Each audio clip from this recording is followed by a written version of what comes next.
Dieu s'est donné. Mon Dieu s'est donné. Je ne peux imaginer combien ça coûterait.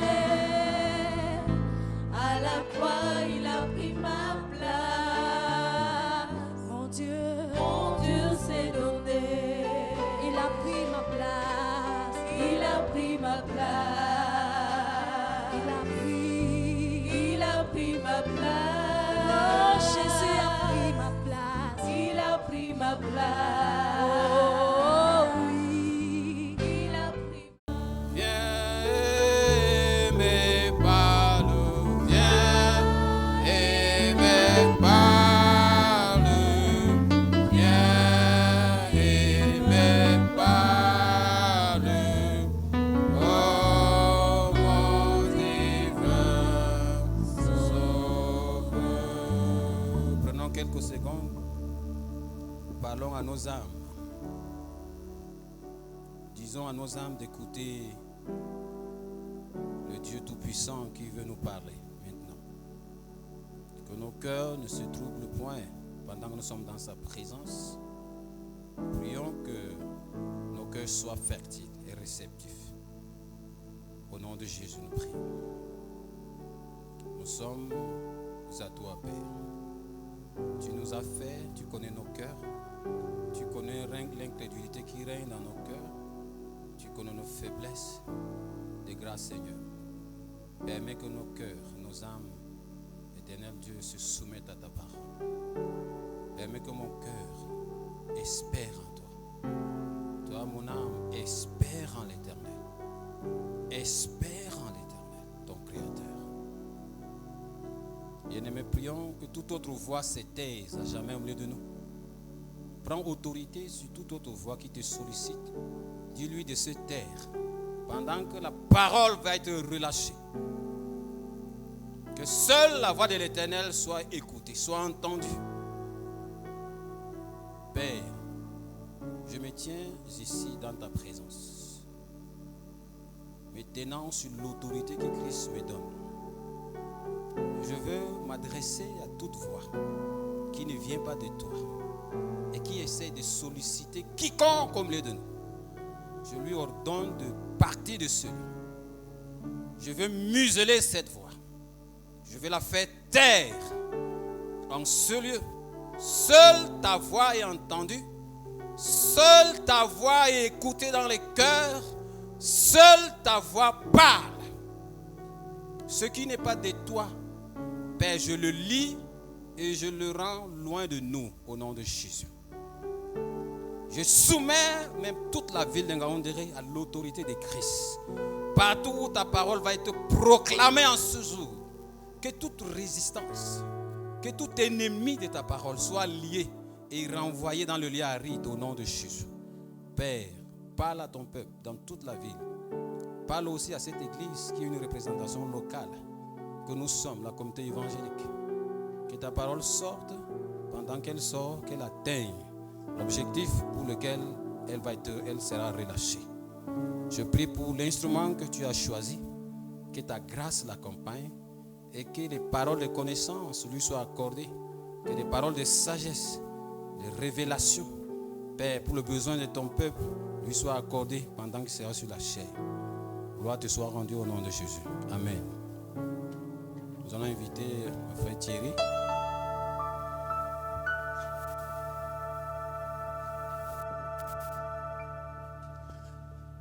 Viens et me parle, viens et me parle, oh mon divin Sauveur, viens et me parle, viens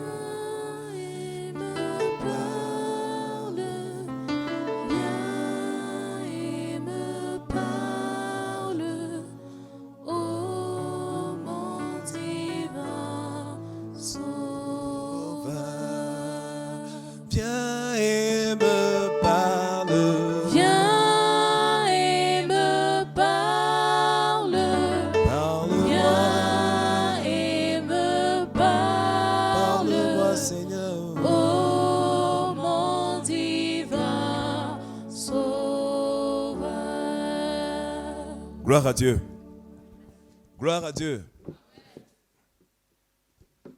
Ne désespère plus. Amen. Je pourrais me tenir et dire simplement ça et puis aller m'asseoir. C'est le message que le Seigneur a mis dans mon cœur pour quelqu'un ce matin. Ne désespère plus. Encore un peu de temps. Donne encore du temps à Dieu. Amen. Donne-lui encore un peu de temps. Amen. Je peux aller m'asseoir peut-être. Mais c'est vraiment ça le message. Persévère contre toute espère contre toute espérance. On a vu dimanche passé, par l'entremise de notre bien-aimé pasteur Amos Unsobu, que la vision est quelque chose de très très important pour entrer dans notre Rehoboth. C'est ça? Amen. Bon, vous allez m'excuser, je suis un enseignant et j'aime bien le participatif, parce que quand j'enseigne de manière générale, j'aime l'enseignement participatif. Vous allez m'excuser que j'ai besoin de vous. J'ai besoin de vous. Alors, qu'est-ce que je disais? Je disais que la dernière fois, on a vu que sans la vision, il est impossible d'entrer dans Rehoboth. C'est pas ça? C'est ce qu'on a vu. Et on a vu que ce n'est pas seulement, la vision dont nous parlons, ce n'est pas seulement de voir une image quelque part, mais c'est une représentation. C'est quelque chose que Dieu t'a dit.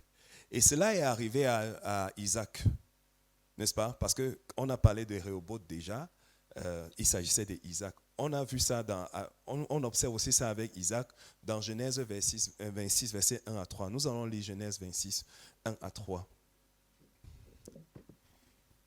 Il y eut une famine dans le pays, outre la première famine qui eut lieu du temps d'Abraham. Et Isaac alla vers Abimelech, roi des Philistins à Guérar. L'Éternel lui apparut et dit, ne descends pas en Égypte. Demeure dans le pays que je te dirai. Séjourne dans ce pays-ci, je serai avec toi et je te bénirai, car je donnerai toutes ces contrées à toi et à ta postérité, et je tiendrai le serment que j'ai fait à Abraham, ton père.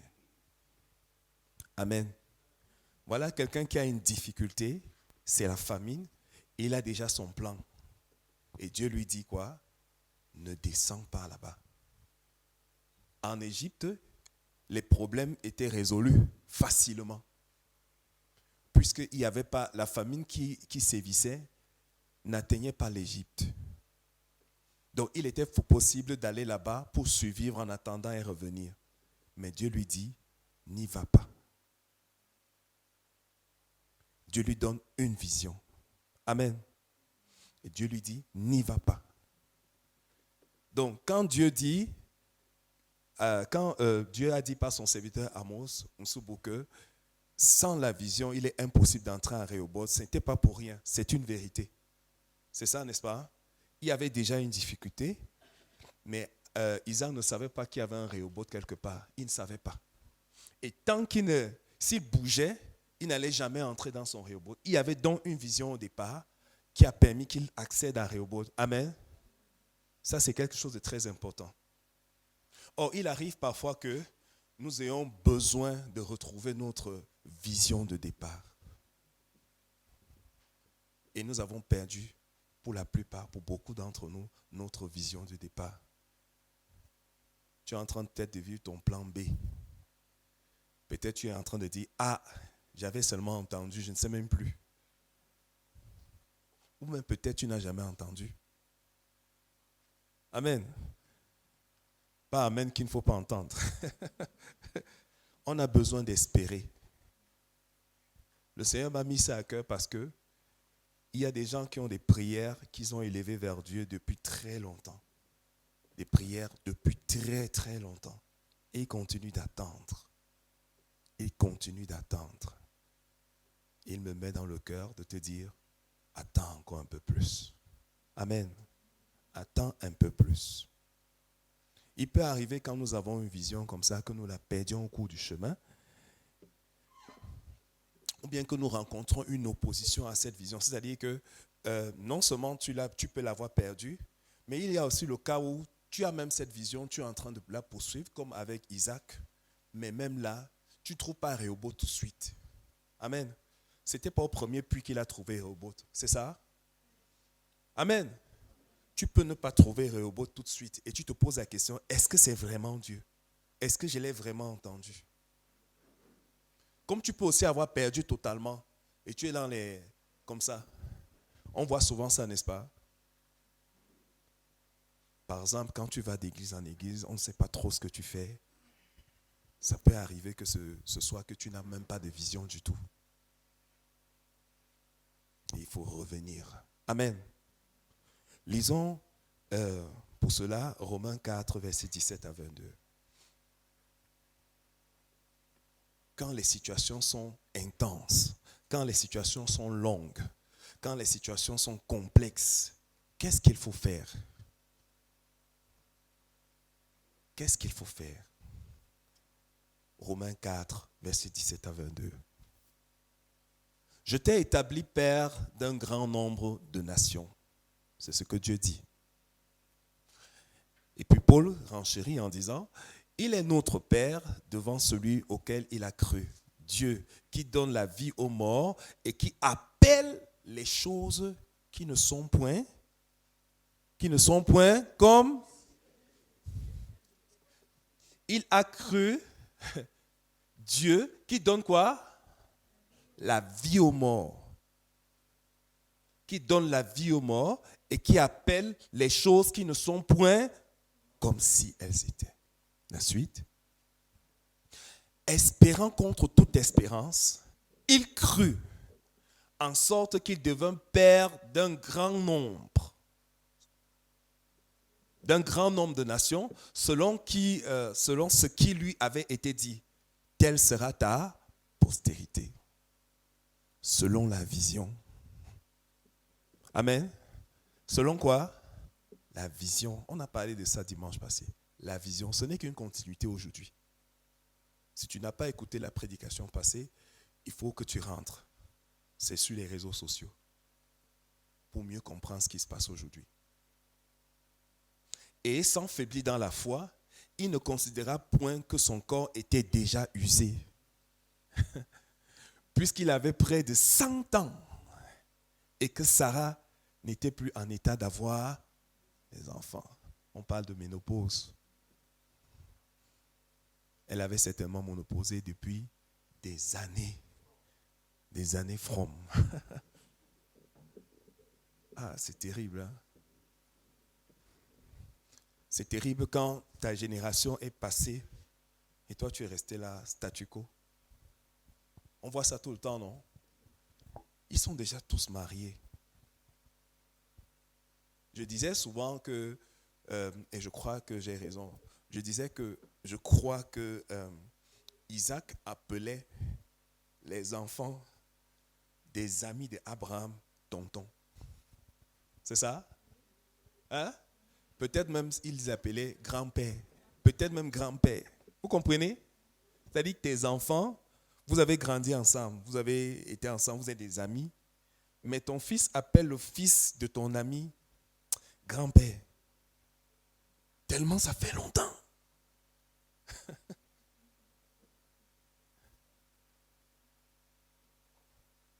Amen.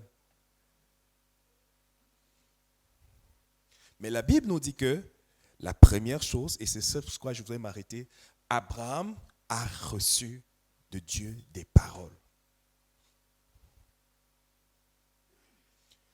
Abraham a reçu de Dieu des paroles.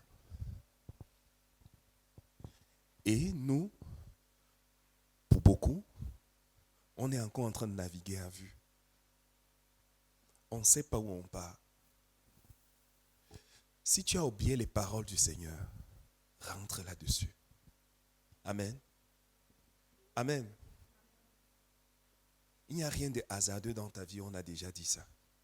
Mais si tu as oublié les paroles du Seigneur, rentre là-dessus. L'un avait compris ça, Pierre, et il a dit, à qui d'autre irons-nous? Tu as les paroles de la vie. Et quand les situations de nos vies sont souvent en train de tourner, stagner, on se pose des questions. La première chose qu'on fait, malheureusement, mais naturellement, c'est d'oublier Dieu. Et ce qu'on oublie, c'est sa parole, parce que Dieu, c'est sa parole.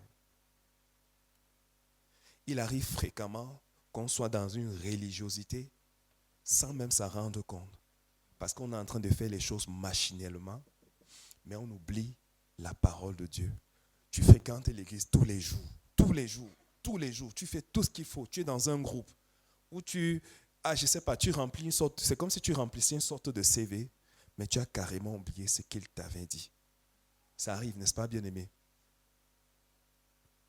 Je me trompe ou bien?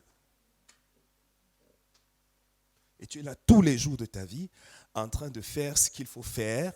C'est-à-dire tu es dans le il faut, mais la passion pour Dieu est morte depuis longtemps. Il n'y a plus aucune passion. Il n'y a plus aucun amour pour lui. Pourquoi? Parce que tu as oublié la parole qui t'avait été dite. Et tu commences à croire au hasard. Il faut que tu arrêtes. Il faut que tu rentres à ce que ton Dieu t'a dit. Amen. Qu'est-ce qu'il t'a dit? Il a dit à Abraham qu'il sera le père d'une multitude. Et tu as une destinée. Ce n'est pas possible que tu n'aies pas une destinée. Nous avons médité en famille récemment sur Genèse. C'était Genèse, je ne sais plus combien, 12, 2. C'était Genèse 2. Voilà, c'était Genèse 2. Voilà, verset 15. Tu peux projeter Genèse 2, verset 15, je te prie. Genèse 2, 15. L'Éternel prit l'homme et le plaça dans le jardin d'Éden pour le cultiver et pour le garder. Avant que l'homme ne soit là, il y avait déjà un jardin. Amen. Avant que Dieu t'envoie sur la terre, il a déjà préparé ton jardin. Amen. Tu ne peux pas venir là par hasard. Ce n'est pas possible. Ce n'est pas parce que tu as été conçu d'une façon. Ce n'est pas parce que la vie est... Tu as déjà ton jardin. Amen. Et il veut te placer dans ton jardin. Amen. C'est pour ça qu'il faut que tu rentres écouter ce qu'il a été dit pour toi. Parce que c'est écrit, c'est écrit, c'est écrit. Amen. C'est écrit, quelque chose est écrit pour toi. Ça ne peut pas ne pas être ainsi. Tu n'es pas un hasard, ce n'est pas possible. C'est écrit. Amen. C'est écrit pour toi. Il a placé dans le jardin. Et puis il a donné des consignes. Mais tu ne sais même pas si tu as un jardin. Frustré tout le temps.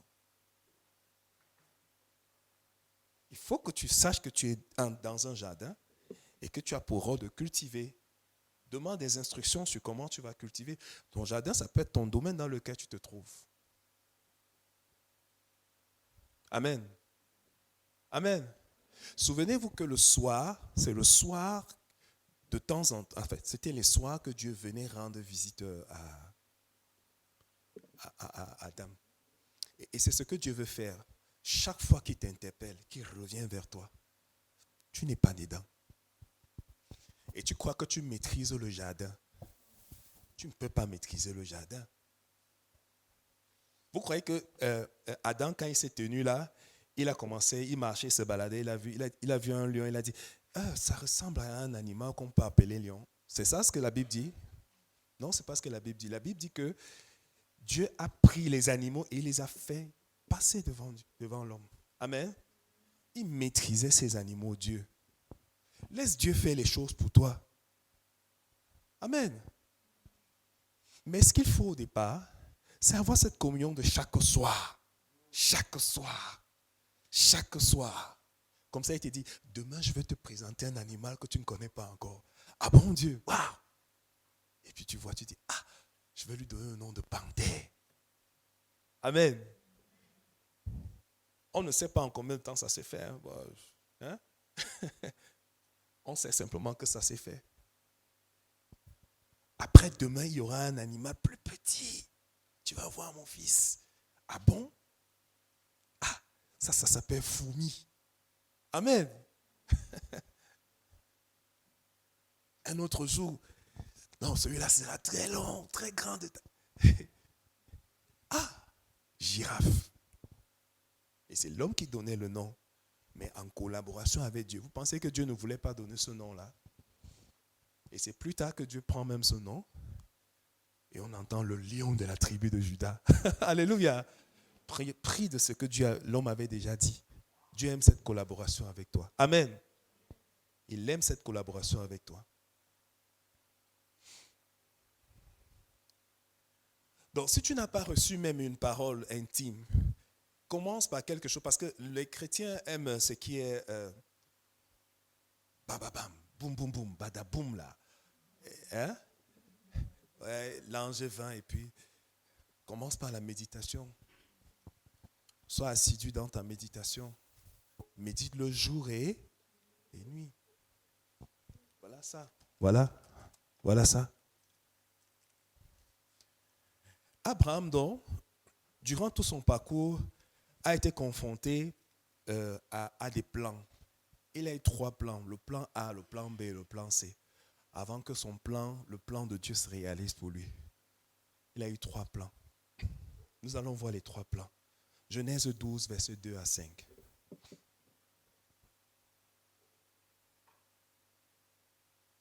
Je ferai de toi, ça c'est Dieu qui dit ça, je ferai de toi une grande nation et je te bénirai. Je rendrai ton nom grand et tu seras une source de bénédiction. Ça c'est la première fois quand Dieu l'appelle. Allons-y. Je bénirai ceux qui te béniront et je maudirai ceux qui te maudiront. Et toutes les familles de la terre seront bénies en toi. Abraham partit comme l'Éternel le lui avait dit. Et quoi? Et Lot partit avec lui. C'était dans le plan. Allô? C'était dans le plan. On avait dit quelque chose à Lot. Mais Lot était dedans. Et Lot partit avec lui. Abraham était âgé de 75 ans lorsqu'il sortit de Charan. J'ai regardé la signification de Lot. Vous savez ce que ça veut dire? Le voile, la couverture. L'autre, c'est le voile. Abraham est sorti tranquillement. On dit souvent quoi? La kounia, n'est-ce pas? Avec son voile. Tout ce qu'il faut pour se couvrir et pour ne pas atteindre les objectifs de Dieu. Ça, c'est le premier obstacle pour que Dieu ne réalise pas sa prophétie pour toi. Et il le fait. Il va rester ainsi jusqu'à ce que tu te sépares de l'autre. Amen. L'autre, c'est ce qui te pousse à marcher par la vue. L'autre, c'est un friand de tout ce qui est bling bling. Amen. L'autre, c'est un friand de tout ce qui est bling bling, tout ce qui brille là. Oh, il a ceci, il faudrait que j'ai aussi ça. Et il te contamine avec cette façon de vivre. L'autre, c'est un mondain. C'est vrai que putain, on va dire qu'il est pieux, n'est-ce pas? Mais l'autre marche par la vue.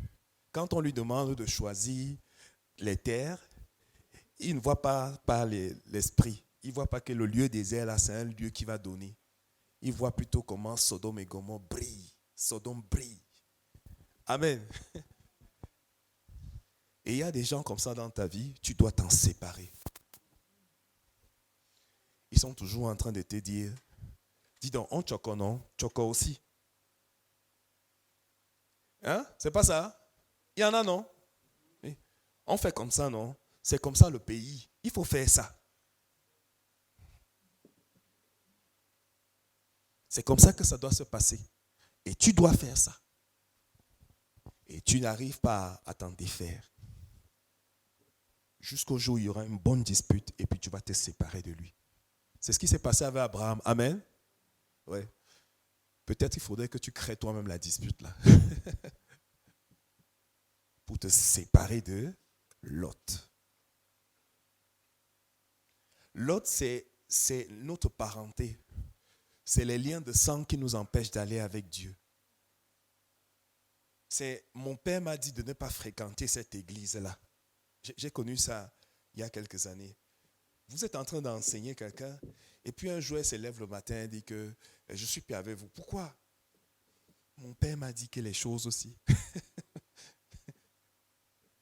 Ton père, c'est ton Dieu, en fait. Ton père, c'est ton Dieu. Et puis, on ne comprend pas.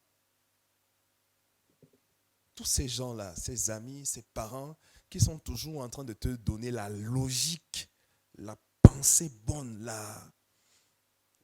ce qui devrait se faire. C'est eux, c'est Lot. Et tu dois te séparer de Lot. Amen. Lot est légitime. C'est ce qui doit se faire. Amen. Lot, c'est les choses normales. Normalement, quand on regarde la plaine comme ça, on regarde partout, c'est là où ça brille là qu'on devrait aller, non? Lot aime les choses normales. Mais si tu es chrétien, tu ne dois pas aimer ce qui est normal.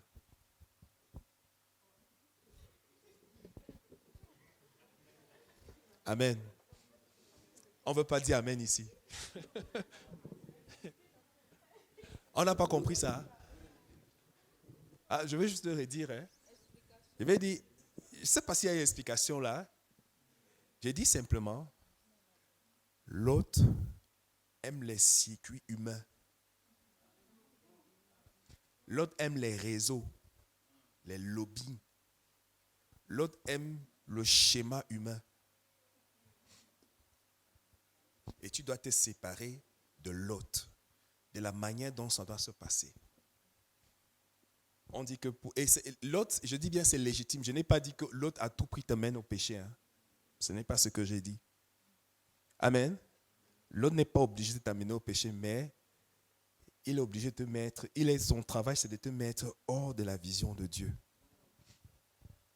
Même si ça se passe très bien pour toi, ça peut très bien se passer pour toi et ton lot. Mais vous êtes très loin de Dieu depuis longtemps. Amen. C'est ce qui est arrivé à Jésus à 12 ans, non?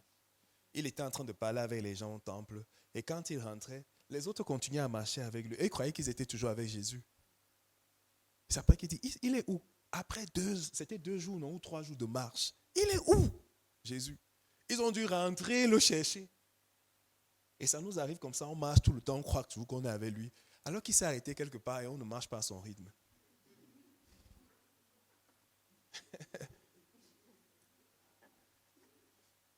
Amen. La marche chrétienne, c'est quelque chose. Sépare-toi de Lot. Sinon, tu vas tomber dans le désespoir total. Genèse 15, versets 1 à 4. Après ces événements, la parole de l'Éternel fut adressée à Abraham dans une vision. Et il dit, Abraham, ne crains point, je suis ton bouclier et ta récompense sera très grande. Abraham répondit, Seigneur éternel, que me donneras-tu? Je m'en vais sans enfant et l'héritier de ma maison, c'est Eliezer de Damas. C'est qui? Le deuxième plan, le plan B. Le plan C, je veux dire. On a déjà vu le plan B, n'est-ce pas? Non, c'est le plan, c'est le plan B plutôt, je vous en prie. Abraham dit, voici tu m'as donné de postérité, tu ne m'as pas donné de postérité, et celui qui est né dans ma maison sera mon héritier. Eliezer signifie Dieu est mon secours. Ça semble être intéressant, non? Allô? Dieu est mon secours. Mais bien aimé, ne confonds pas les hommes de destinée de ta vie avec ta promesse. Amen. Ils sont là pour t'apporter du secours, mais ils ne sont pas le secours eux-mêmes. Ils ne sont pas la réalisation de ta promesse. Amen. Ne confonds pas les deux. Il y a des gens qui sont là pour te bénir, pour t'encourager, pour t'exhorter, pour te donner même. Mais ce n'est pas eux la réalisation même. Ce n'est pas lui l'héritier. Amen. Ce n'est pas Eliezer l'héritier. Ne confonds pas. Ne confonds pas. Si on t'a dit que tu vas prospérer en Gaoundéré, crois, tu vas prospérer en Gaoundéré. Ce n'est pas quand les grands là vont venir commencer à te donner les objets, comment je veux dire, vont te donner tout ce qu'il faut, n'est-ce pas, pour que tu commences à te lancer, que tu vas croire que c'est eux. Ce n'est pas eux. Dieu a dit tu vas prospérer et tu vas prospérer. Amen. Eliezer, c'est un homme de destinée. C'est, qu'est-ce que je veux dire? Une aide de destinée. Amen. D'ailleurs, même sa position le déclare, le présente clairement. C'est un serviteur, un esclave. Donc, il est là pour t'aider dans l'œuvre que Dieu t'a donnée, dans ce que tu dois réaliser. Mais si tu confonds, tu vas très vite désespérer. Il y a des gens qui sont là pour te bénir, mais ne les mélange pas à ce que tu veux faire. Amen. Ils ne doivent pas être tes appuis. Dieu n'aime pas les appuis humains. Dieu n'aime pas les appuis humains. Si tu es un chrétien et que tu t'appuies, tu as des appuis humains, c'est compliqué. Ça peut aller très bien pour toi, on peut apprécier, mais à ses yeux, ce n'est pas ça. Et puis il y a le troisième, Genèse 17, versets 17 à 18. Et Abraham dit, voici, tu ne m'as pas donné de postérité. C'est toujours la conversation entre Dieu et Abraham. Hein. Naîtra-t-il un fils à un homme de 100 ans? Non, pardon. Abraham tomba sur sa face et rit. Il rit et dit en son cœur, naîtra-t-il un fils à un homme de 100 ans et Sarah âgée de 90 ans enfantera-t-elle? Et Abraham dit à Dieu, oh, qui? Qu'Ismaël vive devant ta face. Voilà le troisième. Le troisième. Ismaël signifie Dieu entend. Ça semble être aussi joli, non? Amen. Amen. Il arrive parfois que Dieu bénisse même ce qu'on a voulu faire par nous-mêmes. Parce que Ismaël, c'est le fruit de nos propres efforts. Et Dieu ne va jamais prendre la gloire dans ce qui est de nos efforts. Jamais. Jamais. Ça... Jamais. Il a une haine profonde pour la chair. Et la chair est parfois très douce. Hein? Elle est très gentille. La chair sourit. Hein? La chair, ce n'est pas les trucs... la chair primitive, là, ce n'est pas péché d'impudicité. J'espère que nous tous nous avons dépassé ça. Le mensonge. Non, non, non. Il y a une chair encore profonde là. C'est-à-dire que tu vois un frère très gentil comme ça là, mais il n'est pas encore, c'est pas encore allé à la croix. Sa gentillesse n'est pas encore allée à la croix. Même sa douceur n'est pas encore allée à la croix. Ça n'a pas été éprouvé. C'est une douceur. Essaie de le griffer un peu. Tu sauras que cette douceur-là, elle est née avec ça. Ce n'est pas la douceur du ciel. Amen.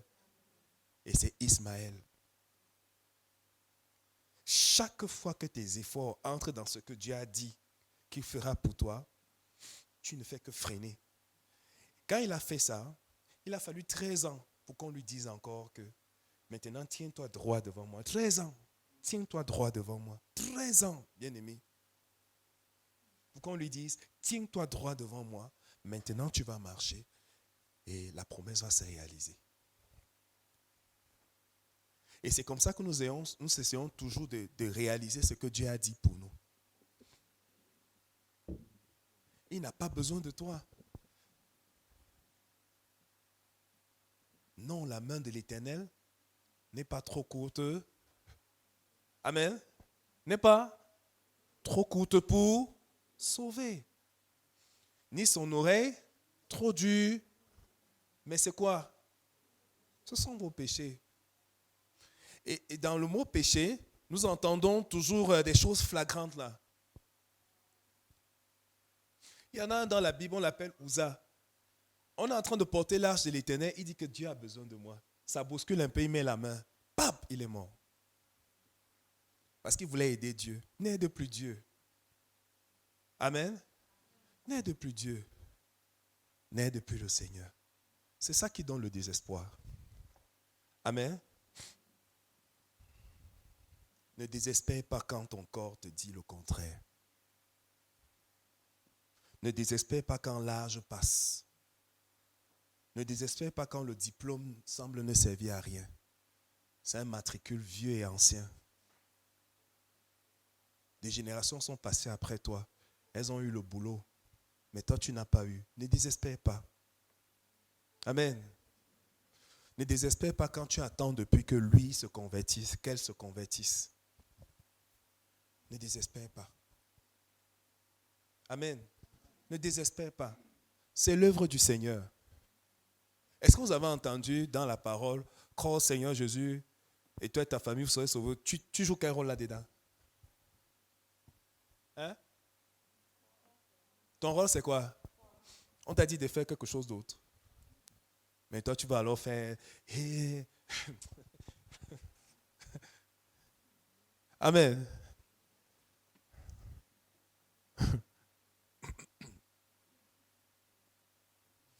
Quand ta lutte contre le péché ne s'arrête pas, n'abandonne pas. Amen. Il y a des péchés opiniâtres, tenaces. Ils ne veulent pas lâcher. Ça ne veut pas te lâcher. Ne lâche pas toi-même. Amen. Tu es vainqueur. Tu es vainqueur. Car Dieu veut que tu espères contre toute espérance. C'est ça la pensée de Dieu. Dieu veut que tu sois fatigué aussi d'être fatigué. Amen. Il y a des gens qui ne sont jamais fatigués d'être fatigués. Ils sont toujours en train de mettre la main dans les choses de Dieu. Ne mets plus. Oui, d'accord, mais la main repart encore. Ne mets plus. Oui, et ça ne te fatigue pas d'être fatigué comme ça. Parce que c'est quand tu es fatigué que tu as envie de faire quelque chose pour que ça avance. C'est pas vrai? Hein? Mais sois fatigué d'être fatigué. Amen.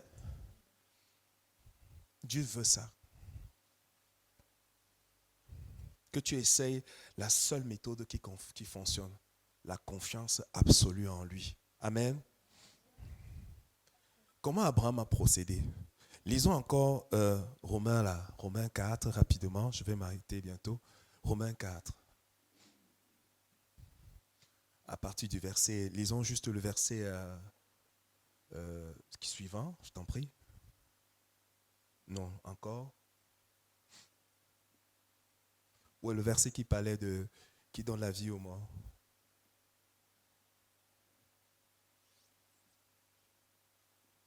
Non, je ne vois pas. Voilà. Dans le verset, voilà. Qui donne la vie aux morts. Voilà comment Abraham a procédé, tout simplement. Il a cru que même s'il mourait, Dieu va donner la vie aux morts. Amen. Son corps était déjà usé, c'était le corps de mort. C'était un corps mort. Sur le plan physiologique, mort. Amen. Il dit plus tard que même sa femme ne peut plus avoir des désirs. Il y a un âge où les désirs là, hein, les jeunes qui courent partout là, il y a un âge où ça ne va même plus rien vous dire. C'est même pas pourquoi vous courez. Amen. Amen. La course là, c'est inutile. Parce que dans 20 ans, 30 ans, dans quelques années, tu vas te mettre à regretter. Je courais même pourquoi? Ça servait à quoi? Ça grattait. Il fallait rien toucher. Et laisser tranquille. Et tu fais confiance à Dieu. Et ça gratte pourquoi? Parce que ton corps est encore vivant. Il faut que tu sois mort. Dieu aime tellement utiliser ce qui est mort. Amen. Amen.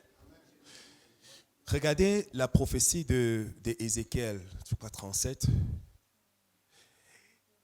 Il fallait, pour que le peuple de Dieu ressuscite, il fallait qu'il y ait juste la carcasse.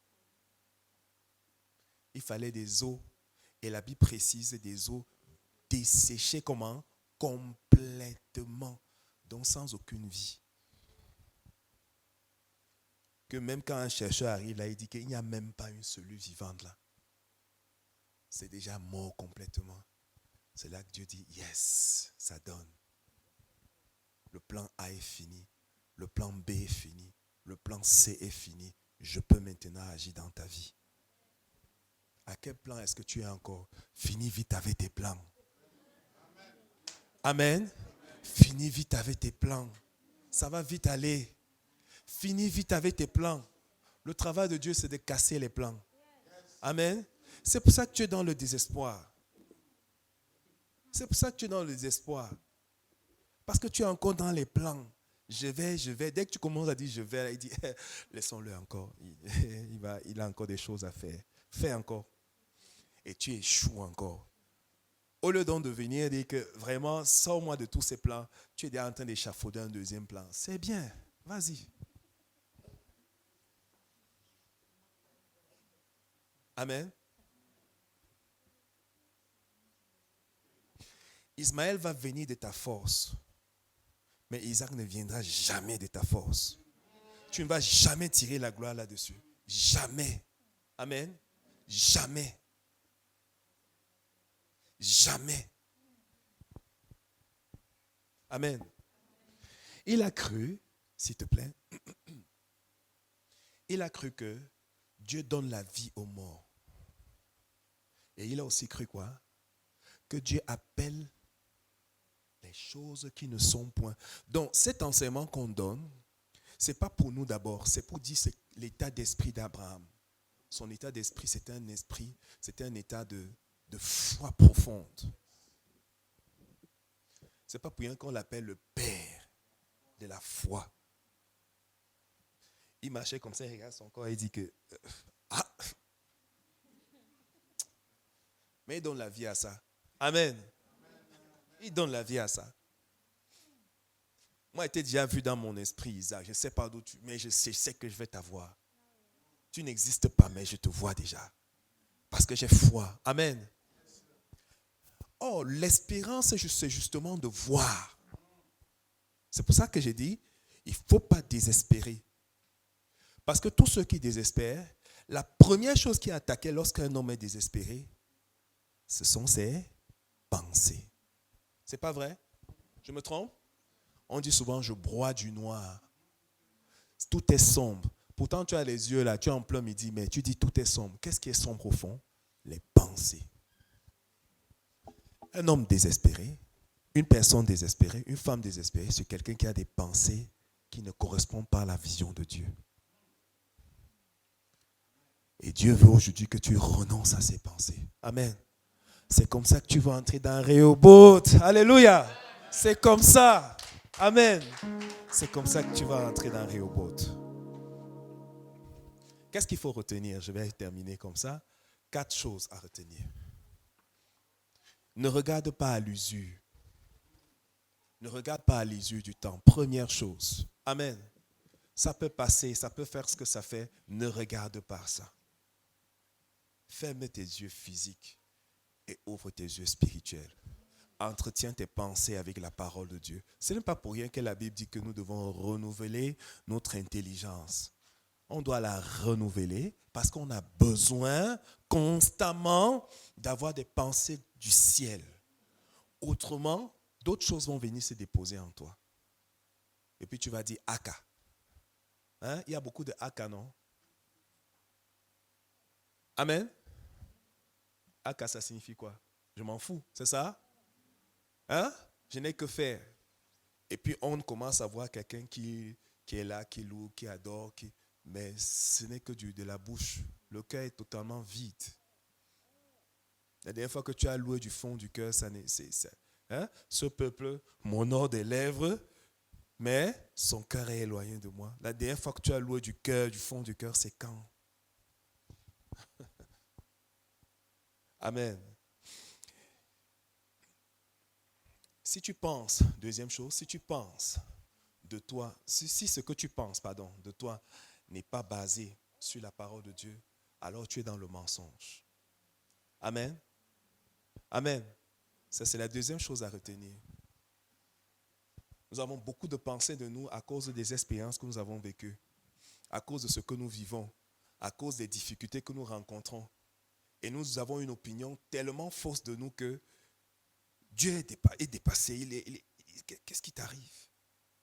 Dieu ne comprend pas ça. Dieu ne comprend pas ça. Il dit, mon bien-aimé, tu dis, je suis mal aimé. On ne m'aime pas. Mais moi, je t'aime, mon fils, ma fille. On ne m'aime pas. Il dit que le faible dise, je suis fort. Dis, je suis fort. Tu dis, non, je sens toujours la faiblesse. Qui t'a dit que c'était une question de sentiment? Amen. La foi veut justement que tu n'aies plus rien, que tu n'aies plus de plan. C'est quand tu n'as plus de plan que la vraie foi se réalise. Amen. Ce n'est pas quand tu as encore un petit plan là caché quelque part. Les plans là, ça émousse la foi. Ça tue la foi. Amen.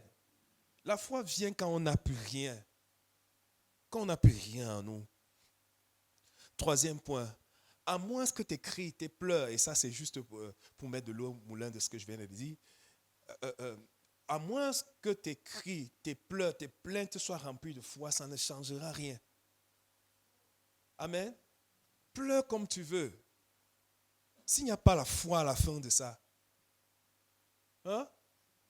Comme quelqu'un qui pleurait là dans sa chanson, il est hors de question que tu passes sans me toucher. Amen. Voilà un cri de foi. Mais que tu pleures, mais il n'y a pas de foi dedans. Lisons les psaumes, vous allez vous rendre compte qu'il y a toujours un élan de foi à la fin. Amen. Ce n'est pas seulement mes ennemis, je souffre, ouais Seigneur, hein, et puis c'est fini. Non, ce n'est pas ça. Ça finit par, mais tu es le Dieu d'Israël. Tu es celui qui fait du bien. Tu es mon Seigneur. Mon Rédempteur se lèvera pour moi. Amen. Finit par ça. Amen. Dernier point.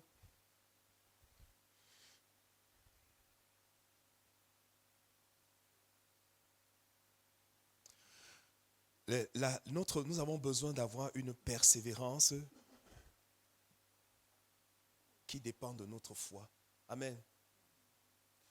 Je ne sais pas comment je vais expliquer ça, mais il y a des moments où nous avons besoin tellement d'aide et on nous dit, espère en Dieu. Mais même cette espérance, acquiert-la par la foi.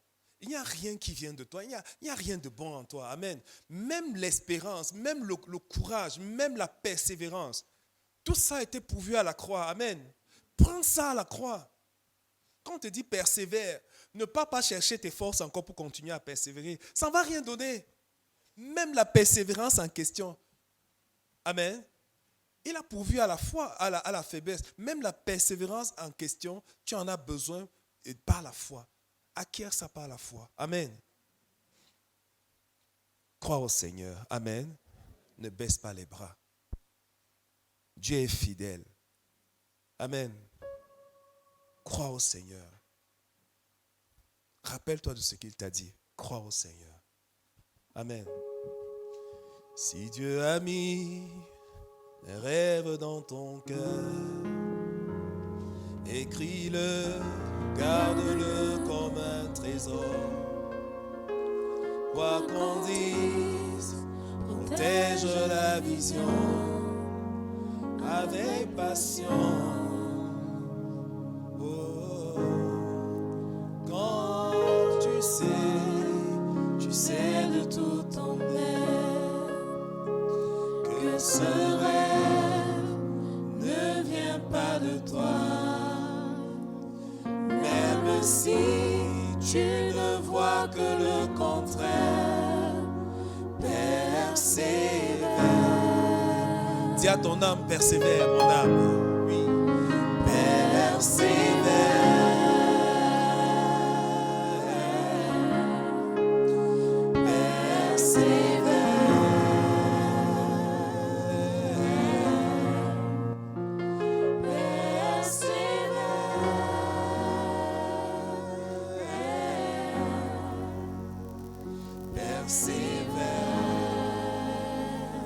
Oh oui, mon âme persévère. Mon âme persévère.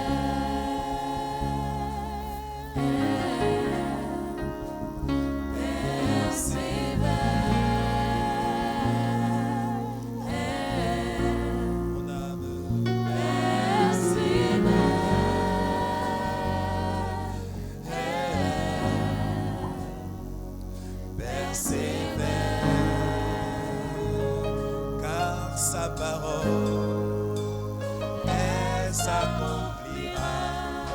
J'en suis sûr, oh mon Dieu, j'en suis sûr, oui, elle s'accomplira.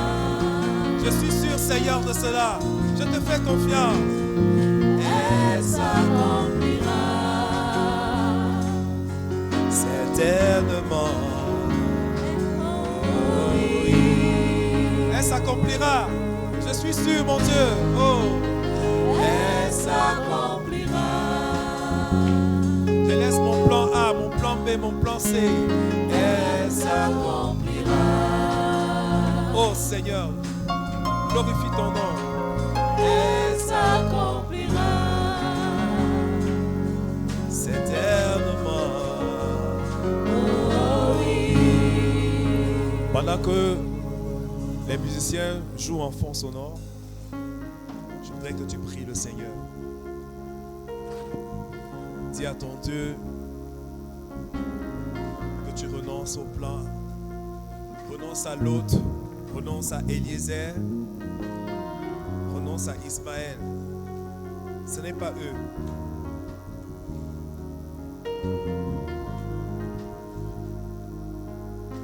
Même si Ismaël semble être très prospère, même si Dieu semble bénir Ismaël, ce n'est pas lui.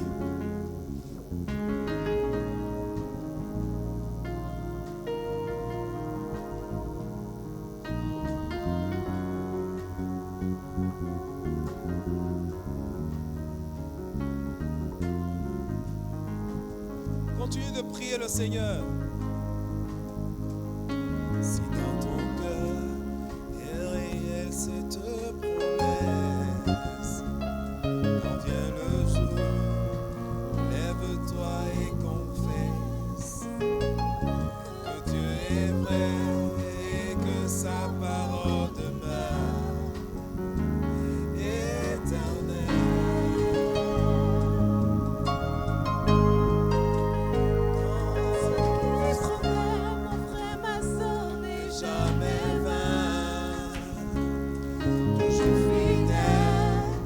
Son chemin certain, même si les choses semblent n'aboutir à rien, persévère.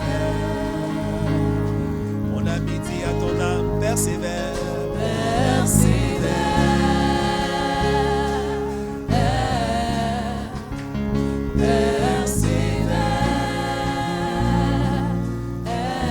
Persévère, mon âme. Choisis Dieu. Choisis Dieu. Ne choisis pas l'autre. Ne choisis pas Eliezer. Laisse Ismaël. Oh,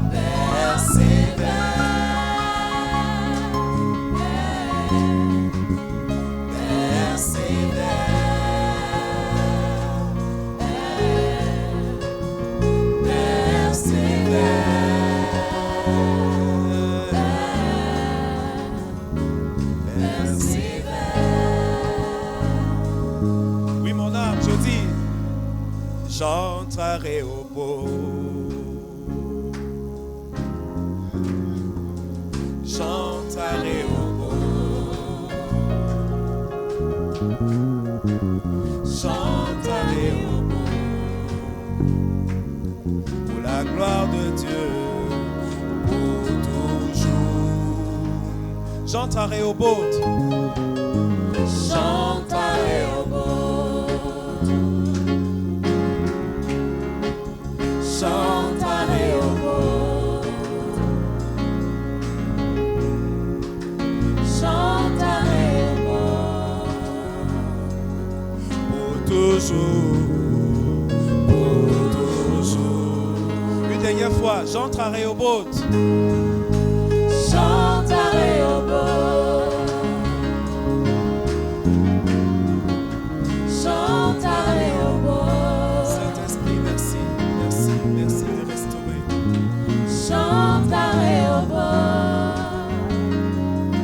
Pour toujours. Pour toujours. Gloire à Dieu.